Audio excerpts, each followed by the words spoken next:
موت کے آخری پل۔ دمشق کا مشہور و معروف تاجر شام ڈھلے سڑکوں پر ٹہل رہا تھا۔ موسم خوشگوار ہونے کے باوجود اس کا دم گھٹتا جا رہا تھا۔ ڈاکٹروں کے مطابق اس کے پاس ہفتہ 10 دن سے زیادہ ٹائم نہیں تھا۔ دنیا کی ہر آسائش کے ہوتے ہوئے بے بسی کا یہ عالم تھا کہ ٹائم سے پہلے ہی سب کچھ ختم ہوتا محسوس ہو رہا تھا۔ ملک کے ڈاکٹروں نے جواب دے دیا تھا۔ ایک ننھی سی امید تھی کہ امریکہ میں علاج ہو سکتا ہے، وہ بھی دم توڑ گئی۔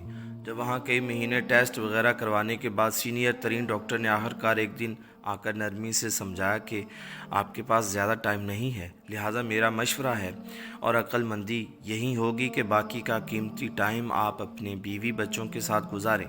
بے خبری کے عالم میں نہ جانے کتنی دیر ٹہلتا رہا۔ اس کی سوچوں کا تسلسل تب ٹوٹا جب ٹہلتے ٹہلتے وہ ایک تنگ سے بے رونق پل پر پہنچ چکا تھا۔ سڑک پر دوسری طرف سٹریٹ لائٹ کے نیچے ایک خاتون کھڑی کسی آدمی سے گفتگو کر رہی تھی۔ عورت اس مرد کی منتیں کر رہی تھی کہ گھر میں بچوں کو کھلانے کے لیے کچھ نہیں، کرایہ دینے کی سکت نہیں ہے، اس لیے انہیں زبردستی گھر سے نہ نکالے۔ لیکن وہ آدمی عورت کو ڈانٹ رہا تھا، کہہ رہا تھا کہ کرایہ دو، خواہ کوئی دھندا کر کے دو ورنہ اس کا سامان باہر پھینک دیا جائے گا۔ عورت مسلسل رو رہی ہے اور منت سماجت کر رہی تھی، لیکن وہ آدمی اول پھول بکتے گالیاں دیتے چلا گیا تو تاجر بے دہانی سے اس عورت کے پاس چلا گیا۔ دراصل میں نے ابھی گزرتے ہوئے تمہاری اس آدمی کے ساتھ تھوڑی سی گفتگو سنی ہے۔ مجھے بتاؤ میری بہن، تمہارا کیا مسئلہ ہے؟ دلوں کا حال تو اللہ ہی جانتا ہے۔ بہن مجھے بتاؤ کیا بات ہے؟ بولی، میں ایک بیوہ عورت ہوں، میرے چھوٹے چھوٹے بچے ہیں، شوہر کو فوت ہوئے سال ہونے کو ہے۔ شروع میں تو پڑوسی رشتہ دار کچھ مدد وغیرہ کر دیتے تھے، پھر آہستہ آہستہ سب نے ہاتھ کھینچ لیا۔ گھر میں راشن نام کی کوئی چیز نہیں ہے۔ مالک مکان کا صبر بھی ختم ہو گیا ہے۔ اس نے کل شام تک کی آخری مہلت دی ہے، اگر کرایہ نہ دیا تو سامان سمیت گھر سے نکال دے گا۔ میرے پاس اب اور کوئی چارہ نہیں رہا۔ یہ کہتے ہوئے اس کی آواز بیٹھ گئی۔ اس نے بھی جلدی سے دوسری طرف مڑ کر بہانے سے اپنے آنسو صاف کیے، پھر مڑ کر جلدی سے بولا، بس ٹھیک ہے بہن، کوئی بات نہیں، اور اپنی جیبوں میں ہاتھ ڈالے تو پتہ چلا کہ جیبوں میں جو رقم ہے وہ نہ ہونے کے برابر ہے، کیونکہ جس عالم میں وہ گھر سے نکلا تھا اسے تو ہوش ہی نہیں تھا۔ اس نے خاتون سے کہا، فی الحال یہ رکھیے اور مجھے اپنا ایڈریس بتائیے۔ فکر کرنے کی کوئی ضرورت نہیں ہے، اپنے گھر جائیے، انشاءاللہ عز و جل سب ٹھیک ہو جائے گا۔ خاتون بے یقینی کے انداز میں اس کی طرف دیکھ رہی تھی، جیسے سوچ رہی ہو کہ اس پہ بھروسہ کرے کہ نہ کرے۔ اس نے پھر سے یقین دہانی کرائی کہ تم جاؤ اور ایڈریس بتا دو بس۔ اس نے آخر کار ایڈریس بتا دیا اور پھر ایک طرف کو چل پڑی۔ تھوڑی دیر تک خاتون کو جاتا دیکھنے کے بعد وہ مڑا اور واپسی کی طرف تیزی سے قدم اٹھانے لگا۔ گھر پہنچ کر اس نے کافی مقدار میں نقدی لی اور ڈرائیور کو بڑی وین نکالنے کو کہا، پھر خود ڈرائیو کرتے ہوئے شہر کے 24 گھنٹے کھلے رہنے والے سٹور سے راشن کی بڑی مقدار وین میں بھری اور خاتون کے بتائے ہوئے ایڈریس پہ پہنچ کر سارا راشن اس کے گھر اتارا۔ باقی کی رقم خاتون کو دی اور کہا، صبح کرایہ دار سے وہ خود بات کر لے گا اور کرائے کا معاملہ نپٹا دے گا، اور انشاءاللہ ہر مہینے مخصوص رقم آپ تک پہنچا دی جائے گی۔ یہ کہہ کر جلدی سے بنا کچھ کہے سنے واپس مڑ گیا۔ خاتون بت بنی بے یقینی کے عالم میں کھڑی آنسوؤں بھری نگاہوں سے دیکھتی رہ گئی۔ وہ وین سمیت نظروں سے اوجھل ہو گیا۔ اس کی کیفیت اب کافی بلکہ بہت مختلف تھی۔ اس کے انگ انگ سے خوشی پھوٹ رہی تھی۔ کچھ گھنٹوں پہلے جو اس کی حالت تھی وہ اب یکسر بدل گئی۔ اب اسے ہفتہ 10 دن گزارنے کی جو فکر تھی وہ تھوڑی کم ہو گئی تھی۔ ہفتہ 10 دنوں کا خیال آتے ہی اس نے کاغذ قلم لے کر خاتون کا ایڈریس لکھ کر وصیت لکھی۔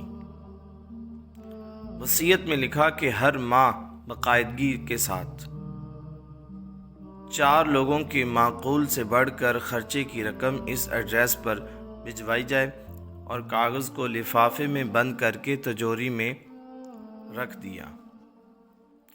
اب اسے لگ رہا تھا کہ اپنے آخری سفر کے لیے وہ تیار ہے، یا تھوڑی بہت تیاری کر لی ہے۔ پھر ہفتہ گزر گیا اور 10 دن گزر گئے، پھر مزید 10 اور پورے 15 دن گزر گئے۔ گھر والوں کے کہنے کے باوجود وہ ہاسپٹل نہیں گیا، اور پھر پورا 1 مہینہ بھی گزر گیا،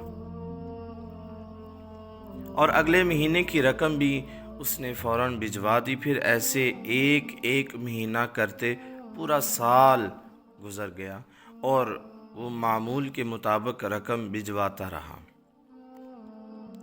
پھر 5 سال، پھر 10 سال گزر گئے، اور پھر پورے 20 سال گزر جانے کے بعد ایک رات وہ معمول کے مطابق تہجد کے لیے اٹھا، وضو کر کے تہجد شروع کی، اور سجدے میں دعا کرتے کرتے اس کی سانسیں ختم ہو گئیں، اور وہ اس جہان فانی سے سجدے کی حالت میں رخصت ہو گیا۔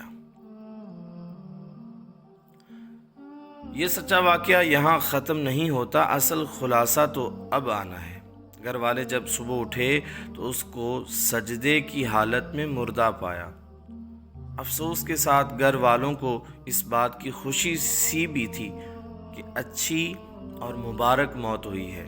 خیر، تکفین و تدفین اور دیگر انتظامات کے بعد اولاد کا تجوری اور وصیت کھولنے کا وقت آیا، تو وہ بند لفافہ بھی نکل آیا جو کم از کم 20 سال پہلے کی تاریخ کا ان کے والد کے ہاتھ کا لکھا ہوا تھا، اور اس کا مطلب تھا اس لکھے گئے ایڈریس پہ 20 سال سے رقم دی جاتی رہی ہے۔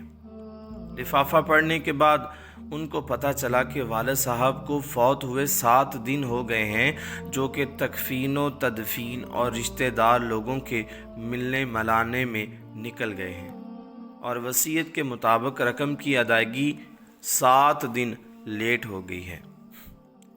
رقم لے کر وہ لوگ اس ایڈریس پر پہنچے تو دروازہ کھٹکھٹانے پر خاتون باہر آئی، جو کہ اب 50 سے اوپر کی ہو چکی تھی۔